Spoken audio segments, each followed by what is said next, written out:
خداوند کے صندوق تمہارے سامنے اردن کے پار جائے گا۔ ہمارے لیے آج کی پہلی تلاوت یوشع نبی کی کتاب، اس کا 3 باب 7ویں تا 11ویں اور 13ویں تا 17ویں آیات مقدسہ۔ اس وقت خداوند نے یوشع سے فرمایا کہ آج کے دن میں تمام بنی اسرائیل کی نگاہ میں تجھے عزت بخشنا شروع کروں گا، تاکہ وہ جانیں کہ جیسا میں موسیٰ کے ساتھ تھا تیرے ساتھ بھی ہوں۔ اور تو ان کاہنوں کو جو عہد کا صندوق اٹھائے ہوئے ہیں حکم دے کر کہہ کہ جب تم اردن کے کنارے کے پانی میں گھسو تو اردن ہی میں کھڑے رہو۔ تب یوشع نے بنی اسرائیل سے کہا کہ ادھر آؤ اور خداوند اپنے خدا کا کلام سنو۔ اور یوشع نے کہا کہ اس سے تم جانو گے کہ زندہ خدا تمہارے درمیان ہے اور کہ وہ تمہارے سامنے سے کنانیوں کو دور کرے گا۔ دیکھو کہ دنیا کے خداوند کے عہد کے صندوق تمہارے سامنے اردن میں جاتا ہے، اور ایسا ہوگا کہ جب کاہنوں کے پاؤں کے تلوے جو کل دنیا کے خداوند خدا کے عہد کے صندوق اٹھائے ہوئے ہیں اردن کے پانی میں ٹھہریں گے، تب اردن کا پانی تھم جائے گا اور اوپر سے آنے والا پانی ٹھہر کر ایک ڈھیر بن جائے گا۔ تب لوگوں نے اپنے خیموں سے کوچ کیا تاکہ اردن کے پار جائیں، اور کاہن جو عہد کا صندوق اٹھائے تھے لوگوں کے آگے تھے۔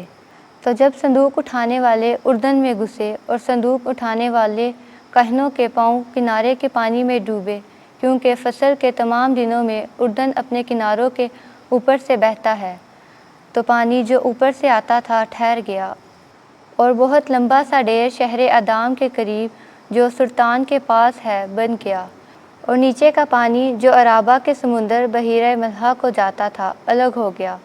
وہ لوگ یرہو کے مقابل پار گزر گئے، اور وہ کاہن جو خداوند کے عہد کے صندوق کو اٹھائے ہوئے تھے اردن کے درمیان خشک زمین پر کھڑے رہے، اور تمام اسرائیل خشک زمین پر گزرتا تھا یہاں تک کہ سب لوگ اردن کے پار چلے گئے۔ پاک کلام کے پڑھے اور سنے جانے پر خداوند کی برکت ہو۔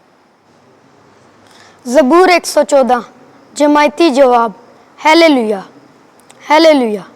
جب اسرائیل مصر سے اور یعقوب کا گھرانہ اجنبی زبان والی قوم میں سے باہر نکلا تو یہودا اس کا مقدس بنا اور اسرائیل اس کی مملکت۔ جماعتی جواب۔ ہیلیلویا۔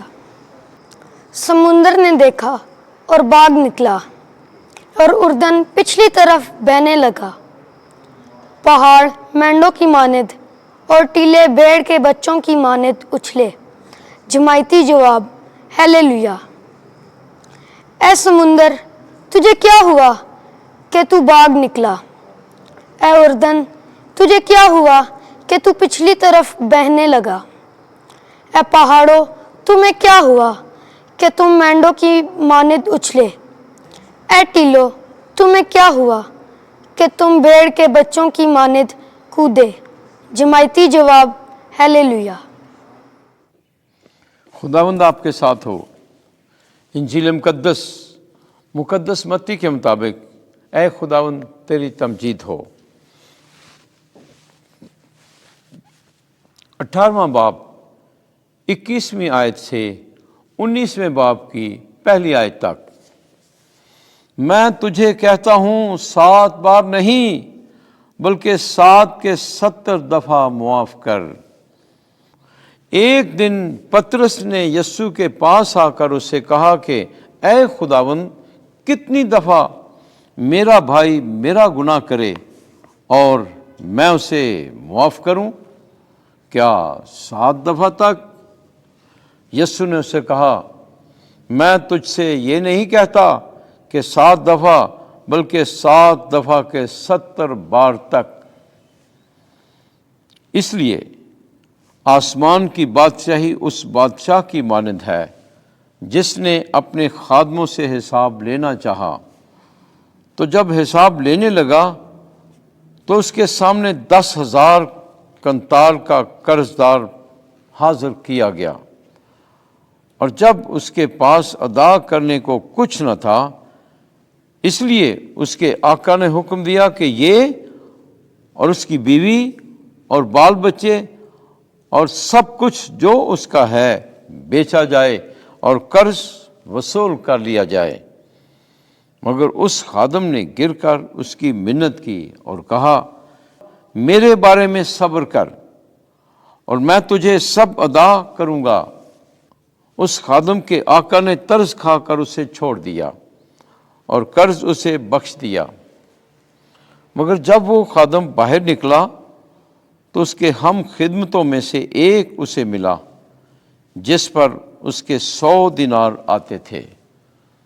اس نے اس کو پکڑ کر اس کا گلا گھونٹا اور کہا، اپنا قرض ادا کر۔ تب اس کے ہم خدمت نے گر کر اس کی منت کی اور کہا، میرے بارے میں صبر کر تو میں تجھے سب ادا کروں گا۔ تب اس نے نہ مانا بلکہ جا کر اسے قید خانے میں ڈال دیا جب تک کہ وہ قرض ادا نہ کر دے۔ اس کے ہم خدمت جو کچھ ہوا تھا وہ سب دیکھ کر نہایت غمگین ہوئے اور آ کر اپنے آقا سے تمام واردات بیان کی۔ تب اس کے آقا نے اسے بلوایا اور اسے کہا، اے شریر خادم، میں نے سارا قرض تجھے بخش دیا کیونکہ تو نے میری منت کی، تو کیا لازم نہ تھا کہ جیسا میں نے تجھ پر رحم کیا تو بھی اپنے ہم خدمت پر رحم کرتا؟ اور اس کے آقا نے غصے ہو کر اس کو جلادوں کے حوالے کیا جب تک کہ وہ تمام قرض ادا نہ کر دے۔ میرا آسمانی باپ بھی تمہارے ساتھ اسی طرح کرے گا اگر تم میں سے ہر ایک اپنے بھائی کو دل سے معاف نہ کرے۔ جب یسوع یہ باتیں ختم کر چکا تو وہ جلیل سے روانہ ہوا اور اردن کے پار یہودیہ کے علاقے میں آیا۔ انجیل مقدس کے وسیلے سے ہمارے گناہ معاف کیے جائیں۔ اے مسیح، تیری ستائش ہو۔